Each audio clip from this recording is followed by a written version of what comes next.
जय हिंद फ्रेंड्स। मेरा नाम है दीपक और आज हम देखेंगे Chanakya's daily MCQs and mains answer writing जो कि हैं 22 एंड 23 जून के। तो ये MCQs and mains answer writing the Hindu newspaper के इससे लिए जाते हैं। तो विदाउट वेस्टिंग मच टाइम हम स्टार्ट करते हैं। फर्स्ट क्वेश्चन देखिए, मेंस प्रैक्टिस क्वेश्चन है। इस क्वेश्चन को आप प्रैक्टिस कीजिए, आप देखिए इसको किस प्रकार से आप अटेम्प्ट कर पाते हैं। मैं आपको इसका ड्राफ्ट बता देता हूँ कि इसका ड्राफ्ट कैसे प्रेजेंट करना चाहिए, इसके इंट्रोडक्शन में, इसकी बॉडी में, कंक्लूजन में क्या क्या होना चाहिए, मैं आपको बता देता हूँ। उसके बेसिस पे आपको इसका आंसर बनाना है। तो क्वेश्चन देखिए, critically analyse the impact of BT cotton technology in India with examples. अब देखिए इसमें आपको बताना है, क्रिटिकली एनालाइज करना है। इसका मतलब आपको ना पॉजिटिव इम्पैक्ट तो बताना ही है, लेकिन जो मेन फोकस है आपको नेगेटिव इम्पैक्ट्स पे बताना है। किसका?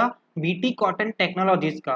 तो अभी आप बताओगे सबसे पहले कि बीटी कॉटन टेक्नोलॉजी आखिर है क्या। इसमें हम कॉटन के इसमें कौन सा जो इंसेक्ट है या तो फिर पेस्ट है ऐसा ऐड करते हैं जिसकी मदद से क्या होता है कि जो कॉटन का बॉलवॉर्म होता है, बॉलवॉर्म डिसीज होता है, उसे हम क्या करते हैं, रोक पाते हैं। और उसकी वजह से क्या होता है, जो कॉटन का जो डैमेज है वो कम हो जाता है और यील्ड बढ़ जाती है। ये क्या है? बीटी कॉटन टेक्नोलॉजी है। उसके बाद आप बताओगे कि इंडिया ने बीटी कॉटन टेक्नोलॉजी कब अपनाई। उसके बाद इंडिया में एक पहला क्रॉप है जिसका नाम बीटी कॉटन है, जिसे अभी जेनेटिकली मॉडिफाइड क्रॉप है, जिसे अभी तक अपनाया गया है। ओके, तो आप ऐसे बताओगे, फिर उसके पॉजिटिव बताओगे कि यील्ड बहुत ज़्यादा बढ़ जाती है, कॉटन बॉलवॉर्म जो डिसीज है वो बहुत ज़्यादा कम हो जाते हैं। उसके बाद आप निगेटिव्स के ऊपर फोकस करोगे कि इस टेक्नोलॉजी के लिए बहुत ज़्यादा फर्टिलाइजर और जो केमिकल फर्टिलाइजर्स रहते हैं उनकी बहुत ज़्यादा जो खपत है वो बहुत ज़्यादा बढ़ती हैं। इसमें केमिकल फर्टिलाइजर्स की बहुत ज़्यादा ज़रूरत पड़ती है, जिसकी वजह से क्या होता है, बहुत ज़्यादा बार फार्मर्स जो हैं, जैसे आप इसमें एग्जाम्पल्स भी पूछे गए हैं, तो आप यवतमाल के, विदर्भ रीजन के फार्मर्स का एग्जाम्पल दे सकते हो कि फर्टिलाइजर्स कभी कभी ना, कॉटन का जो प्लांट रहता है ना वो बहुत ज़्यादा ऊपर रहता है, तो वो कभी कभी फर्टिलाइजर देते देते उनकी बॉडी पे लग जाता है, तो वो उनकी बॉडी पे बहुत ज़्यादा निगेटिव हेल्थ इफेक्ट करता है। तो ऐसे आपको डिफरेंट डिफरेंट इम्पैक्ट, इसको नेगेटिव और पॉजिटिव इम्पैक्ट आपको बताने हैं। और लास्ट में जब आप कंक्लूड करोगे तब आपको बताना है कि किस प्रकार से वे फॉरवर्डली हमें किस प्रकार सेफ्टी प्रिकॉशंस लेने चाहिए, और जो बीटी कॉटन की टेक्नोलॉजी है इसे हम किस प्रकार से अच्छे ढंग से यूज कर सकते हैं, इसका आपको कंक्लूजन करना है। क्वेश्चन देखिए, MCQ, which of the following technology was proclaimed as silver bullet technology. इनमें से कौन सी ऐसी टेक्नोलॉजी है जिसे सिल्वर बुलेट टेक्नोलॉजी कहा जाता है? Silver bullet technology, okay. ए देखिए, इंजीनियरिंग टेक्नोलॉजी, जिसमें हम जीन को इंजीनियर करते हैं, मतलब उसको कट कॉपी पेस्ट करके डिफरेंट डिफरेंट तरह के वेरिएशंस ऐड करते हैं। B, synthetic fertilizer technology. Synthetic fertilizer का मतलब होता है कि केमिकल फर्टिलाइजर्स जो कि आर्टिफिशियल वे में क्रिएट किए गए हैं। Okay. C, hybrid variety of seed technology. Hybrid variety आपको पता होगा, ग्रीन रिवॉल्यूशन के टाइम पे HYD, जैसे हम हाइब्रिड वैरायटी ऑफ सीड कहते हैं, वो लाए गए थे, तो वो क्या सिल्वर बुलेट टेक्नोलॉजी कहा जाता है? या डी, ग्रीन रिवॉल्यूशन पूरा का पूरा। अब देखिए इशू क्यों है। BT cotton adoption showed benefit study. There has been reduction in insecticide use and its impact on human health. अब आपको पता होगा बीटी कॉटन के बारे में बहुत ज़्यादा ऐसे निगेटिव फैलाया जाता है कि BT cotton positive and negative impact में, अगर इन्होंने एक रिसर्च किया जिसमें इनको ये पता चला कि जो नेट बेनिफिट है ना बीटी कॉटन का, वो इन्वायरमेंटल बेनिफिट से बहुत ज़्यादा, मतलब जो जैसा बोलते हैं कि इन्वायरमेंट को बहुत ज़्यादा हार्म पहुंचाता है because of the huge amount of use of chemical fertilizers. लेकिन एक स्टडी ने ये पाया है कि बीटी कॉटन का यूज की वजह से इतना ज़्यादा इकोनॉमिक इन्वायरमेंटल डिस्ट्रक्शन नहीं हुआ है जितना लोग इसे बताते हैं। तो net economic and environmental benefits इन्होंने कहा है। अब देखिए, since the commercialization of BT cotton there has been reduction in the insecticide use by volume and application. अब बीटी कॉटन के यूज की वजह से इंसेक्टिसाइड का यूज, का जो इंसेक्टिसाइड का यूज था ना वो बहुत ज्यादा कम हो गया है। अब कम क्यों हुआ है? तो बीटी कॉटन जो है वो क्या करता है, जो बॉलवॉर्म इंसेक्ट है ना उसे कर देता है, डायरेक्टली मार देता है, तो इसलिए इंसेक्टिसाइड उसको यूज करने की जरूरत वहां नहीं पड़ती है। अब देखिए, increase in BT hybrids and reduce in non BT varieties. इन्होंने ये भी बताया है कि पेस्टिसाइड यूज बढ़ा है बीटी हाइब्रिड्स में, और नॉन बीटी वेराइटीज में पेस्टिसाइड यूज क्या हुआ है, कम हुआ है। अब उसके साथ उन्होंने ये बताया है कि 1940s में सिंथेटिक पेस्टिसाइड जब पहली बार आए थे ना, तो that technology was called as silver bullet technology. क्या कहा जाता था? सिंथेटिक फर्टिलाइजर की टेक्नोलॉजी को सिल्वर बुलेट टेक्नोलॉजी कहा जाता था। Cotton without incorporation in. अब इनका कहना है कि जब आप बीटी कॉटन का यूज करते हो ना, तो आपको इंटीग्रेटेड पेस्ट मैनेजमेंट का भी इसके साथ क्या करना चाहिए, यूज करना चाहिए, ताकि जो आप पेस्ट यूज कर रहे हो वो एकदम रेगुलेटेड मात्रा में हो और उसका एप्लीकेशन एकदम रेगुलेटेड वे में होना चाहिए। Otherwise resistance to BT cotton is yet to become a significant problem. नहीं तो वो क्या हो जाएगा, आगे चल के बहुत ज्यादा बड़ी प्रॉब्लम बन सकता है कि जो बॉलवॉर्म है ना वो क्या कर लेगा, उसका भी रेजिस्टेंट क्रिएट करेगा। अब देखिए उन्होंने बताया है बीटी कॉटन का इंट्रोडक्शन जो मैं आपको बता रहा था, बैक्यूलस thuringiensis cotton has been commercially grown in India for the past 19 years. In Punjab, BT cotton was released for cultivation in 2005। तो ये आप क्या कर सकते हो, इसका इंट्रोडक्शन की तरह यूज कर सकते हो। इसके बाद देखिए second question, select the correct alternative. First है the World Bank defines poverty line on the basis of $2 a month. मतलब जो वर्ल्ड बैंक की पॉवर्टी लाइन है वो $2 अ मंथ है क्या, क्या लगता है? Second, according to Suresh Tendulkar committee, 50% of India's population is under abject poverty। Suresh Tendulkar committee के हिसाब से इंडिया की जो 50% पॉपुलेशन है वो एब्जेक्ट पॉवर्टी के अंतर्गत आती है। क्या लगता है, one only, two only, one and two या अनदर वन नॉट टू? अब देखिए the state of India poor must be acknowledge. आपको पता है बहुत बार ये डिबेट चलते हैं, यूपीएससी ने इसके ऊपर बहुत बार मेंस में क्वेश्चन पूछे हैं कि पावर्टी अनएम्प्लॉयमेंट का रीजन है कि अनएम्प्लॉयमेंट पावर्टी का रीजन है। ये यूपीएससी ने 2017 में पूछा था, 2018 में यूपीएससी ने मेंस में पूछा था कि even after so many measures हम पावर्टी रिडक्शन के कर रहे हैं तो भी इंडिया की पावर्टी कम नहीं हो रही है। तो ऐसे क्वेश्चंस यूपीएससी बार बार पूछती हैं। तो इस आर्टिकल में इन्होंने बताया है कि सबसे पहला जो पावर्टी को हटाने का तरीका है ना वो रहता है कि पावर्टी को आप एक्नॉलेज करिए, क्योंकि कोई भी गवर्नमेंट ना पावर्टी को एक्नॉलेज नहीं करना चाहती है। अब देखिए कोई भी डिजीज को अगर आपको ट्रीट करना है ना तो पहले आपको मानना पड़ेगा कि आपको डिजीज है। अगर आप मानोगे ही नहीं कि आपको कोरोना हुआ है तो ऑब्वियस सी बात है आप उसका ट्रीटमेंट नहीं करोगे, और अगर आप ट्रीटमेंट नहीं करोगे तो वो डिजीज क्या हो जाएगा, बहुत ज्यादा बढ़ता जाएगा। ये कैंसर की तरह होता है। इसीलिए सबसे मोस्ट इंपॉर्टेंट बात होती है, यूपीएससी ने इसके ऊपर भी ऐसे पूछा था कि किसी भी चीज को ठीक करने के लिए उससे उसके ऊपर पहले उस करेज होना चाहिए कि आप उसे एक्सेप्ट करें। तो acceptance is one of the most important, courage का पार्ट होता है। तो यूपीएससी ने क्वेश्चन भी ऐसे भी पूछा था इसके ऊपर, आप ऐसे में भी लिख सकते हो ये पॉइंट कि सबसे मोस्ट इंपॉर्टेंट करेज ये होता है कि आप चीजों को एक्सेप्ट करें, उसके बाद आप क्या करोगे, उसको रेक्टिफाई करोगे। अदरवाइज आप अगर एक्सेप्ट नहीं करते हो तो आप उसे रेक्टिफाई नहीं कर सकते हो। तो गवर्नमेंट ना पावर्टी लाइन को, इंडिया की पावर्टी को एक्सेप्ट नहीं करना चाहती, कांग्रेस की हो बीजेपी की हो, क्योंकि देखिए अगर उन्होंने बोल दिया कि 50% पीपल पुअर है तो आप फिर हम जनता जो है, इंटरनेशनल ऑर्गेनाइजेशन जो है वो क्वेश्चन करेगी कि आप 50% जनता के लिए क्या कर रहे हो। तो गवर्नमेंट बोलेगी हम तो पैसा खा रहे हैं, हमको इनका इनका देखना नहीं है, वो मर रहे हैं, हमको कुछ फर्क नहीं पड़ता है। इसीलिए गवर्नमेंट इसे एक्नॉलेज ही नहीं करती है। ओके, और गवर्नमेंट इनके ऊपर आंकड़े दिखाना पसंद ही नहीं करती है। सिर्फ पावर्टी के ऊपर ही नहीं, अनएम्प्लॉयमेंट के ऊपर गवर्नमेंट आपको जो स्टैटिस्टिक्स हैं वो प्रोवाइड करना पसंद नहीं करती है, क्योंकि गवर्नमेंट अगर आपको बताएगी कि इंडिया का अनएम्प्लॉयमेंट रेट 45 ईयर्स हाई पे है, 26% अनएम्प्लॉयमेंट रेट है, लोगों के पास खाने के लिए पैसा नहीं है, लोग रोड पे मर रहे हैं, तो ऑब्वियस सी बात है आप बोलोगे कि गवर्नमेंट क्या कर रही है, और गवर्नमेंट को क्वेश्चनिंग पसंद नहीं है। तो गवर्नमेंट इसे एक्सेप्ट ही नहीं करना चाहती, और जब तक वो एक्सेप्ट नहीं होता तो वो प्रॉब्लम सालों साल क्या हो रही है, चलती जा रही है विदाउट इवन, तो कोई देखता भी नहीं है, लोग भी नहीं देखते हैं क्योंकि लोग अपने इसमें बिजी हैं और गवर्नमेंट भी अपने इसमें बिजी है। तो जो इंडिया की जो पावर्टी है ना वो क्या बन गई है, विशियस साइकिल ऑफ पावर्टी बन गई है। आपको आपने ये डायग्राम देखी होगी जिसमें अनएम्प्लॉयमेंट की वजह से पावर्टी होती है और पावर्टी की वजह से अनएम्प्लॉयमेंट होता है, और माल न्यूट्रिशन होता है, इसके बाद मदर्स के ऊपर बहुत ज्यादा असर होता है, and so on and so fourth. अब इन्होंने इस शॉर्ट में बताया है कि जो पावर्टी लाइन है ना उसे हमें चेंज करना चाहिए। ये ना एक जेल लाइन है, मतलब जो इंडिया की पावर्टी लाइन है ना वो जेल स्टारवेशन लाइन है, मतलब ऐसी लाइन है जिसके नीचे अगर नहीं मिला तो बंदा मर जाएगा, मतलब उसको अगर खाने को नहीं मिल रहा है तो बस ये स्टारवेशन लाइन है, जेल लाइन और ब्रेड लाइन भी कहते हैं ऐसे। ये अमृत्य सेन ने बताया था कि जेल में जितना खाना मिलता है ना that is called as a poverty line. India की पावर्टी लाइन उसके हिसाब से डिफाइन की गई है, मतलब 36 रुपया पर दिन, 20 रुपया पर दिन, डिफरेंट डिफरेंट कम्युनिटीज डिफरेंट इसके हिसाब से पावर्टी लाइन दी है। अब सुरेश तेंदुलकर कमेटी ने इंडिया की पावर्टी लाइन 28% बताई थी, और इनका कहना था कि इंडिया में 28% पीपल क्या है, पावर्टी लाइन के अंतर्गत आते हैं। ठीक है, तो ये 50% वाला तो बिल्कुल गलत है। 50% ऑब्वियस सी बात है, इंडिया में 50% पुअर लोग नहीं है।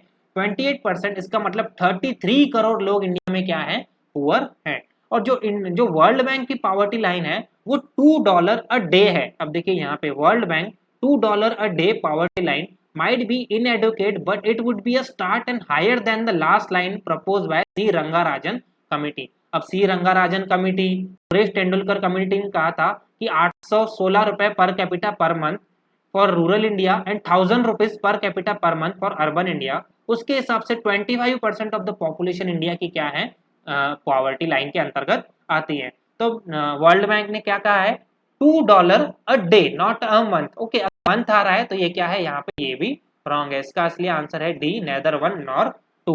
अब इनका कहना है कि आप सबसे पहले पॉवर्टी लाइन को प्रॉपरली डिफाइन कीजिए, जो कि क्या हो, स्टैंडर्ड लाइन, जिसके अंतर्गत हेल्थ केयर, एजुकेशन, ये सारी चीजें क्या हो, फिट हो। अगर पॉवर्टी लाइन सिर्फ खाने के बेसिस पे डिसाइड होती है तो ये ऑब्वियस सी बात है एब्जेक्ट पॉवर्टी है ना, मतलब ये तो डेप्रीवेशन लाइन हो गई ना, कि जिसको खाना मिला वो पुअर नहीं है और जिसको खाना नहीं मिल रहा है वो पुअर है। तो ये लाइन क्या है, जेल लाइन है। इनका कहना है कि ये बिल्कुल भी गलत है, इसके हिसाब से पॉवर्टी लाइन डिसाइड नहीं होनी चाहिए।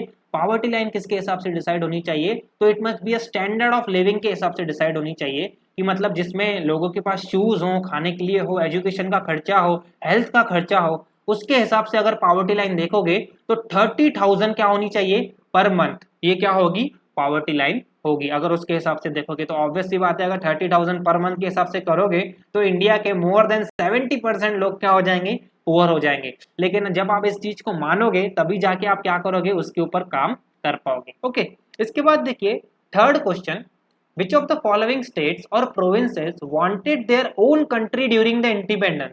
तो ये क्वेश्चन मॉडर्न हिस्ट्री का है और उसके साथ साथ आप बोल सकते हो कि कॉन्स्टिट्यूशन जब बन रहा था उसके टाइम का भी है, तो पॉलिटी का भी है। इसमें पूछा गया है कि इनमें से कौन सी ऐसी स्टेट्स थी या प्रोविंसेस थी जो इंडिपेंडेंस के टाइम पे अपनी खुद की सेपरेट कंट्री मांग रही थी।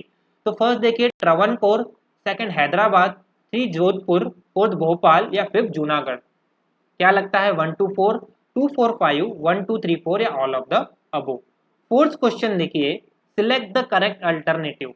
फर्स्ट है direct taxes are collected by centre entirely. जो इंडिया में, अब आपको पता होगा इंडिया में 2 टाइप ऑफ टैक्सेस होते हैं, एक रहता है डायरेक्ट टैक्सेस और एक रहता है इनडायरेक्ट टैक्सेस। और जो GST है वो किस में आता है, इनडायरेक्ट टैक्सेस में आता है। डायरेक्ट टैक्सेस में आता है कॉर्पोरेट टैक्स और उसके साथ साथ आता है पर्सनल इनकम टैक्स। तो क्या जो डायरेक्ट टैक्सेस रहते हैं वो सेंटर कलेक्ट करता है क्या, इंटायरली। इंटायरली एक एक्सट्रीम वर्ड है। ओके, सेकंड देखिए, state government do not get any share in the amount collected through cess. जो सेस के थ्रू पैसा कलेक्ट किया जाता है, अब सेस आपको पता होगा, सेस का मीनिंग होता है, ये एक ऐसा टैक्स होता है जो एक स्पेसिफिक थिंग, स्पेसिफिक चीज के ऊपर क्या किया जाता है, कलेक्ट किया जाता है। जैसे एजुकेशन टैक्स, किसान टैक्स, ये क्या होता है, इन पर्टिकुलर चीजों के ऊपर क्या होता है, कलेक्ट किया जाता है। और जो इसका पैसा होता है ना, वो उसी चीज के ऊपर क्या होता है, खर्च होता है। तो जो सेंटर के पास ये अथॉरिटी रहती है कि वो सेस कलेक्ट करे, तो वो क्या स्टेट गवर्नमेंट को इसका कोई भी अमाउंट शेयर नहीं करता है क्या, what do you think. Option देखिए, 1 ओनली, 2 ओनली, 1 and 2 या नेदर वन नॉर 2। अब देखिए towards a more federal structure if states direct collect more tax. अब इनका कहना है कि जो इंडिपेंडेंस के टाइम थे तो the rulers of Travancore, Hyderabad, Jodhpur, Bhopal, Junagadh, इन्होंने कहा था कि हमें ना एक प्रॉपर अपना कंट्री चाहिए और हम इंडियन यूनियन में अपना पार्ट नहीं देना चाहते हैं। लेकिन over the period of time Sardar Vallabhbhai Patel की डिप्लोमेसी के इससे हमने क्या किया, उनको अपने यूनियन में शामिल करवा दिया with the help of instrument of accession. तो इसका आंसर है डी, ऑफ द अबो। ये जो पांचों के पांचों है ना, ये पांचों के पांचों अपनी एक सेपरेट कंट्री मांग रहे थे उस टाइम पे। ओके, इवन कश्मीर भी आप इसमें क्या कर सकते हो, शामिल कर सकते हो। अब देखिए इनका कहना है कि जब तो उस टाइम पे ये एग्रीमेंट्स हुए तो उस टाइम पे ये बोला गया था कि स्टेट्स को और प्रोविंसेस को उतने ही अधिकार मिलने चाहिए कलेक्शन, टैक्स कलेक्शन में, जितने सेंटर को है। लेकिन बाद में जब गवर्नमेंट ने कॉन्स्टिट्यूशन बनाया, कॉन्स्टिट्यूएंट असेंबली ने कॉन्स्टिट्यूशन बनाया, उस टाइम पे सारे के सारे जो टैक्सेस थे ना, उसका जो मेन अधिकार था ना, वो किसके पास चला गया, सेंट्रल गवर्नमेंट के पास चला गया। और उसमें इन्होंने बताया है कि सबसे मोस्ट इंपॉर्टेंट टैक्सेस जो हैं, जो कि 60 to 70% भाग करते हैं, वो है इनडायरेक्ट टैक्सेस और वो किसके पास आते हैं, सेंट्रल गवर्नमेंट इंटायरली कलेक्ट करती हैं, जिसमें आता है इनकम टैक्स और कॉर्पोरेट टैक्स।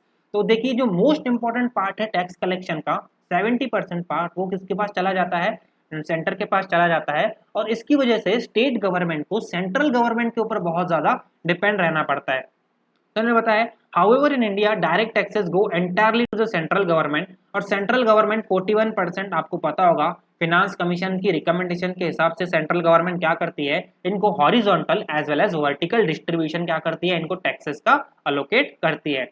उसके बाद उन्होंने बताया कि सेंट्रल गवर्नमेंट के पास ना और भी ज्यादा वो होते हैं, मतलब जैसे कि आप बोल सकते हो सेस के, उसके बाद सरचार्जेस के, ये अधिकार रहते हैं जो सेंट्रल गवर्नमेंट बिल्कुल भी स्टेट गवर्नमेंट के साथ शेयर नहीं करता है। तो सेकंड भी क्या है इसका, बिल्कुल भी करेक्ट है, और इसका आंसर क्या है, C1 और 2। अब इनका कहना है कि ऐसे टाइम पे ना सेंटर को क्या करना चाहिए, ताकि स्टेट गवर्नमेंट की डिपेंडेंसी कम हो, सेंट्रल गवर्नमेंट को जितना ज्यादा फेडरल स्ट्रक्चर को, कॉम्पिटिटिव और कोऑपरेटिव फेडरलिज्म को अगर बढ़ावा देना है, तो वो क्या करें, स्टेट गवर्नमेंट को भी ये क्या दें, अधिकार दें कि वो अपना टैक्स खुद कलेक्ट कर पाए।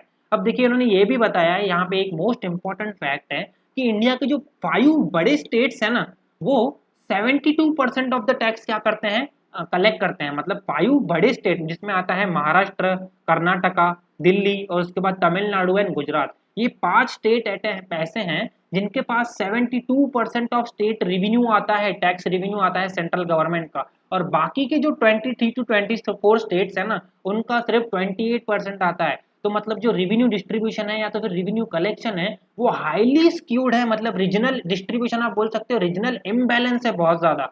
तो आप ये पॉइंट उसमें भी लिख सकते हो कि रीजनल इम्बैलेंस डिस्ट्रीब्यूशन और कलेक्शन ऑफ टैक्सेस में किस प्रकार है, कि सिर्फ 5 बड़े स्टेट्स जो है ना, वो 72% क्या करते हैं, स्टेट्स का रिवेन्यू, मतलब सेंटर का रिवेन्यू देते हैं, और उसके साथ जो बाकी के स्टेट्स हैं 22 टू 23 स्टेट्स, उनके पास सिर्फ 28% क्या आता है, रिवेन्यू डिस्ट्रीब्यूशन आता है। अब इनका कहना है ये हटाने के लिए बहुत ज्यादा इंपॉर्टेंट है कि सेंटर जो है वो क्या करें, स्टेट्स के पास भी ऐसे अधिकार दें जिसकी मदद से वो क्या कर पाए, रेवेन्यू कलेक्शन कर पाए और अपनी जो नीड्स हैं उनको पूरा कर पाए। तो इससे क्या होगा, फेडरल स्ट्रक्चर और भी ज्यादा मजबूत होगा। इसके बाद देखिए 5th question, biological oxygen demand is a standard criterion for. अब ये क्वेश्चन है 2018 की प्रीलिम्स का, जिसमें पूछा गया था कि बायोलॉजिकल ऑक्सीजन डिमांड, अब आपको एनवायरनमेंट में कंसेप्ट है ये biological oxygen demand, oxygen demand, एक सेकेंड है, ऑक्सीजन डिमांड और उसके साथ साथ बायोलॉजिकल ऑक्सीजन डिमांड, उसके साथ साथ आता है केमिकल ऑक्सीजन डिमांड, ठीक है, उसमें आता है केमिकल ऑक्सीजन और आता है ऑक्सीजन डिमांड। ये 3 कंसेप्ट आपके बहुत ज्यादा रटे हुए होने चाहिए एनवायरनमेंट के, शंकर एनवायरनमेंट में अगर आपने पढ़ा होगा।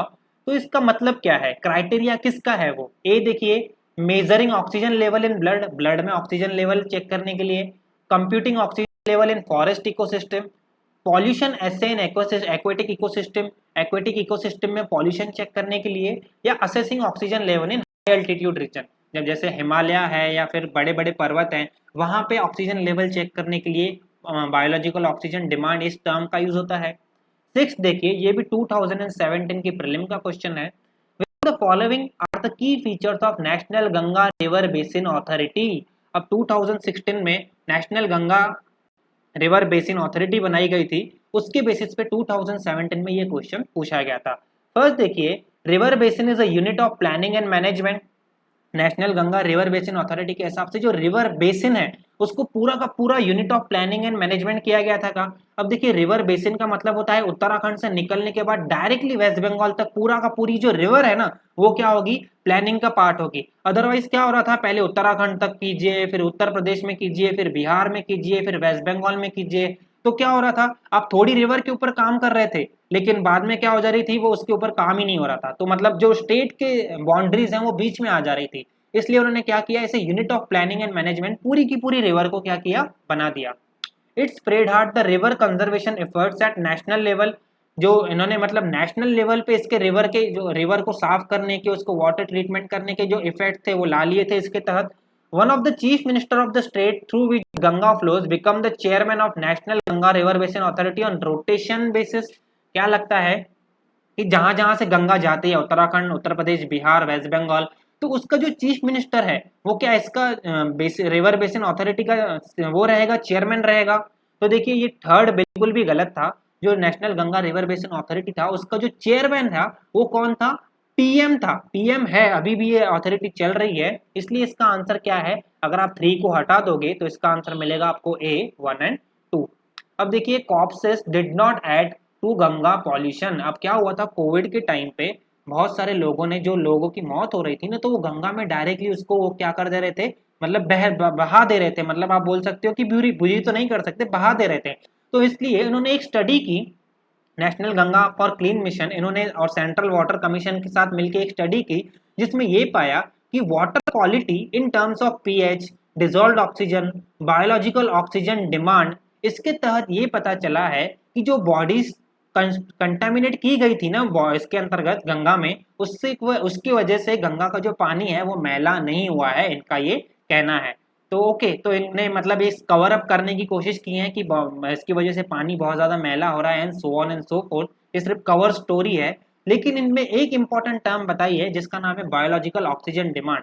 ये किस लिए होती है? ये पॉल्यूशन चेक करने के लिए होती है। मतलब जो पानी है गंगा का उसमें ऑक्सीजन आखिर कितना है, ऑक्सीजन कितना यूज हो रहा है, इसको चेक करने के लिए बायोलॉजिकल ऑक्सीजन डिमांड का इस्तेमाल किया जाता है। अब बायोलॉजिकल ऑक्सीजन डिमांड का मतलब ये होता है कि जितने ज्यादा बैक्टीरिया वहां पे है ना, देखिए जितनी ज्यादा बॉडीज होंगी उतने ज्यादा बैक्टीरिया क्या करेंगे, उसको डिकम्पोज करने की कोशिश करेंगे। जितने ज्यादा बैक्टीरिया डिकम्पोज करेंगे ना उतना ही ज्यादा वो क्या यूज करेंगे, ऑक्सीजन यूज करेंगे। और जितना ज्यादा ऑक्सीजन वो यूज करेंगे ना उतना ही कम ऑक्सीजन पानी में मिलेगा, और जितना कम ऑक्सीजन पानी में मिलेगा उतनी ज्यादा पॉल्यूशन लेवल पानी में बढ़ता जाएगा। That is called as biological oxygen demand. ये डिमांड किसकी होती है? ये बैक्टीरियाज की डिमांड होती है किसी भी चीज को डिकम्पोज करने की। ओके, तो इसका आंसर क्या है? सी, पॉल्यूशन ऐसे इन aquatic ecosystem. Biological oxygen demand ये किसका स्टैंडर्ड क्राइटेरियन है कि पॉल्यूशन चेक करना पानी के अंतर्गत। ओके, 7 देखिए, select the correct alternative. First, e commerce in India is not regulated by any agency. India में जो ई कॉमर्स कंपनीज हैं उसको किसी भी एजेंसी के से रेगुलेट नहीं किया जाता है। Second, government follows policy of arms length in dealing with the e commerce entities. Arms length मतलब दूरी बनाए रखने की पॉलिसी। गवर्नमेंट क्या दूरी बनाए रखने की पॉलिसी के साथ ई कॉमर्स कंपनी को डील करती है क्या? One only, two only, one and two, या अनदर वन नॉट टू। अब देखिए policy creep, over regulation risk retard growth job in E commerce. अब गवर्नमेंट ने ई कॉमर्स के लिए रूल्स लाए हैं जिसका नाम है consumer protection e commerce rules 2020। तो ये आपको डायरेक्टली प्रीलिम्स में मिल सकते हैं या तो फिर मेंस के इसमें आपको एक आधा क्वेश्चन मिल सकता है। मैं आपको 100% गारंटी देता हूं, क्योंकि ई कॉमर्स एंटाइटीज बहुत बड़ा प्रॉब्लम भी बन गई है और बहुत बड़ा सॉल्यूशन भी बन गई है इंडिया के रिटेल सेक्टर के लिए। ओके, जैसे वॉलमार्ट आ रही हैं, फ्लिपकार्ट आ रहा है, अमेजोन आ रहा है, ऐसे बहुत सारे एप्लीकेशन आ रहे हैं जो बम्पर सेल्स प्रोवाइड करते हैं, back to back holiday sales provide करते हैं, फ्लैश सेल्स प्रोवाइड करते हैं। इसकी वजह से क्या हो रहा है, जो ब्रिक एंड मॉर्टर जो फिजिकल शॉप्स है ना उनकी क्या हो रही है, ग्राहकी कम हो रही है। तो इसके बीच में उनका क्या चल रही है, बहुत ज्यादा कन्फ्लिक्ट चल रही है। इसकी वजह से गवर्नमेंट ने क्या किया, इसे रूल्स लाए, जिस डिपार्टमेंट ऑफ कंज्यूमर अफेयर्स ने क्या लाए, ये रूल्स लाए। तो ऑब्वियस सी बात है ई कॉमर्स एंटाइटीज को कौन रेगुलेट करता है, डिपार्टमेंट ऑफ कंज्यूमर्स अफेयर्स। और ऑब्वियस सी बात है गवर्नमेंट इनके साथ आर्म्स लेंथ की पॉलिसी नहीं कर रही है, गवर्नमेंट डायरेक्टली घुस रही है इनके दुकानों में और बोल रही है कि बताओ आप ये आइटम 2 रुपए में कैसे बेच रहे हो। तो आप वो बोलते हैं कि हमने आइटम चाइना से लाया है, तो गवर्नमेंट बोलती है कि आपने इसके ऊपर कंट्री ऑफ ओरिजिन का टैग लगाया है, तो वो बोलते हैं हमने नहीं लगाया है। तो गवर्नमेंट बोलती है अभी आपके ऊपर केस होगा, क्योंकि आप ये बता रही नहीं रहे हो कि ये प्रोडक्ट कहाँ से आ रहा है, क्योंकि आप सस्ते में लो क्वालिटी प्रोडक्ट चाइना से लाते हो फिर इंडिया के कस्टमर्स को बेचते हो। इसकी वजह से क्या होता है, जो इंडिया के जो डोमेस्टिक वो रहते हैं, दुकानदार रहते हैं, उनको क्या होता है, बहुत ज्यादा नुकसान होता है। तो इसका आंसर डी है। मैं आपको रूल्स बताता हूँ गवर्नमेंट ने क्या क्या रूल्स लाए हैं। गवर्नमेंट ने उन्हें कहा है कि आपको चीफ कंप्लायंस ऑफिसर लगाना पड़ेगा, जो 24/7 किसी भी एजेंसी रही, इन्फोर्समेंट एजेंसी जैसे पुलिस, ईडी, इनके साथ क्या करेगा, वो कोऑपरेट करेगा। उसके साथ आपको डोमेस्टिक जो कंट्री ऑफ ओरिजिन का टैग है ना, कंट्री ऑफ ओरिजिन का टैग लगाना पड़ेगा कि आपके जो प्रोडक्ट्स आप बेच रहे हो वो कहाँ पे ओरिजिनेट हो रहे हैं, चाइना में हो रहे हैं, यूएस में हो रहे हैं, जापान में हो रहे हैं, so on and so fourth. उसके बाद जो फ्लैश सेल है ना आपको बैन करनी पड़ेगी, जो बैक टू बैक आप फ्लैश सेल्स प्रोवाइड करते हो, जिसमें आप सिर्फ कुछ कस्टमर्स को आप प्रोवाइड करते हो, बाकी कस्टमर्स को वेट करने लगाते हो, तो ये आपको बैन करनी पड़ेगी। एक्सेल्स आपको बैन करनी पड़ेगी। और जो फ्लिपकार्ट और अमेजोन है उनके ऊपर बहुत सारे इथिक्स कोड लागू होंगे कि आप किस प्रकार से आपको धंधा करना है, नहीं करना है, so on and so fourth. तो इस प्रकार गवर्नमेंट क्या कर रही है, उनके ऊपर बहुत ज्यादा टाइट रेगुलेशंस लाने की कोशिश कर रही है।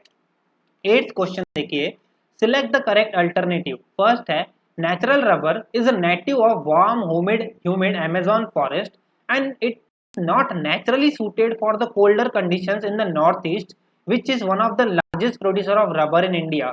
इसका मतलब है कि जो नेचुरल रबर है वो वार्म ह्यूमिड कंडीशंस अमेजोन के लिए ठीक है, लेकिन जो नॉर्थ ईस्ट की कंडीशंस है, इंडिया का नॉर्थ ईस्ट आपको पता होगा 7 सिस्टर्स इंडिया की, उसके लिए ये नेचुरल कंडीशन नहीं है। लेकिन फिर भी वो वहां पे सबसे ज्यादा मात्रा में क्या किया जाता है, प्रोड्यूस किया जाता है। क्या लगता है, सही है कि गलत है?